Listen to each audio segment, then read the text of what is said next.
I thought you'd want to know. I want to discuss this matter of Israel and Obama and Hillary Clinton and George Mitchell and all the rest. This president and his team have always been hostile to Israel. Always been hostile to Israel. And now the Palestinians are rioting. They've been rioting all day in the West Bank. And I believe that's partly due to the fact that they see that the United States officially, not the people, our government, are condemning Israel for building apartments in Israel. It's amazing. You would think that Israel is Iran, run by a bunch of Islamo-Nazis. You would think that Israel has been arming our enemies to kill American troops in Iraq and elsewhere, the way this president speaks to them. But that would be Iran, and this president's very careful. He picks his words very carefully when he speaks the Islamo-Nazi regime in Iran, which fixed an election in order to stay in power. He doesn't say these things. His Secretary of State doesn't behave this way. He doesn't have an envoy there who talks like Mitchell to them. No, they get deference, special treatment. This president has ticked off the French president, one of the greatest allies from France this country's ever known. He's ticked off our dear friends, the Brits. The Russians are laughing at him. They think he's weak, and they're right. The Red Chinese are looking for every advantage, and they're gaining on us as a result of this incompetent ideologue boob of a president. Right in our own backyard. Venezuela cutting deals with Russia, Red China, Iran. Our enemies are on the rise. Our enemies are laughing at us. Our enemies fear not anything that comes out of this president's mouth or Hillary Rotten Clinton or anybody else. Our allies are shaking. They're nervous as hell.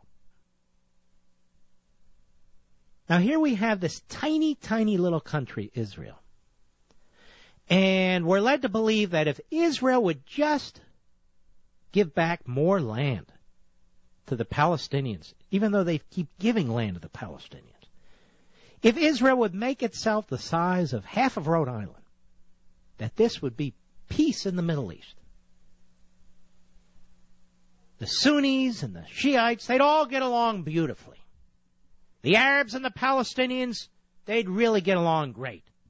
The Persians and Iran and the Arabs in Saudi Arabia, they'd be like old brothers and sisters. It would just be one great peace movement, but for the Jews and their little tiny country of Israel who don't bother anybody and want to be left alone. Let me ask you a question.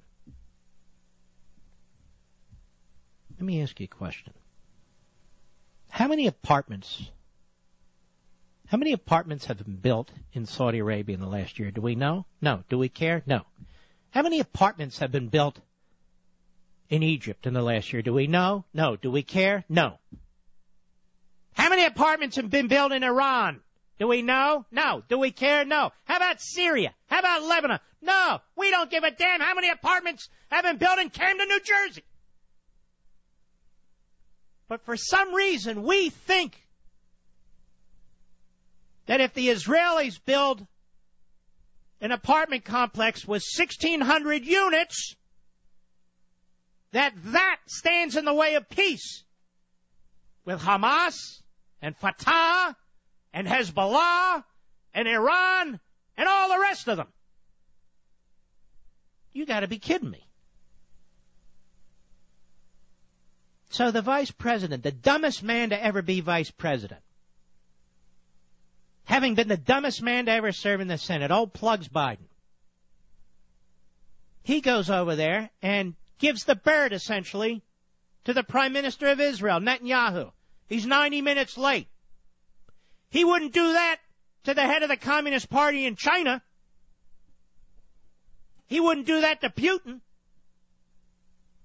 He wouldn't do that to the Castro brothers or Hugo Chavez. No, to the Israelis. Hillary Rotten Clinton, that didn't take long. My Jewish friends in New York who voted for her. You know what you are? You're stupid. She slobbered one on Arafat's wife. But while a senator, she's all pro-Israel because of the Jewish community in New York. Now she's Secretary of State. Not so much anymore. Old thighs there. She had a transformation. I wonder what it was. Maybe it's her real personality coming out. And this guy, George Mitchell, has always had a hate-on for Israel. And he's picked as the envoy. This president has always surrounded himself with people who have a hate-on for Israel. Now let me be blunt as a Jew to liberal Jews out there.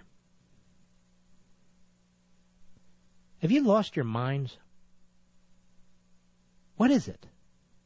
Liberalism first, second, and third? What is it that drives you to vote for people who are not only weak in upholding the Constitution in this country, a Constitution which makes this society acceptable to all people, regardless of their backgrounds, regardless of their numbers, but you claim that Israel is important to you. This president's selling them down the river. You're still going to vote for him, aren't you? Can't help yourself. Go into that voting booth. That goo-goo gaga. Hey, where's the Democrat? Where's the Democrat? Hey, the Democrat. By the way, you jerk Abe Foxman at the Anti-Defamation League, don't you write anything stupid about me. Or I'll get on your case for the next 50 days, day in and day out, being the liberal hack that you are. And I'll prove it. You're a disgrace.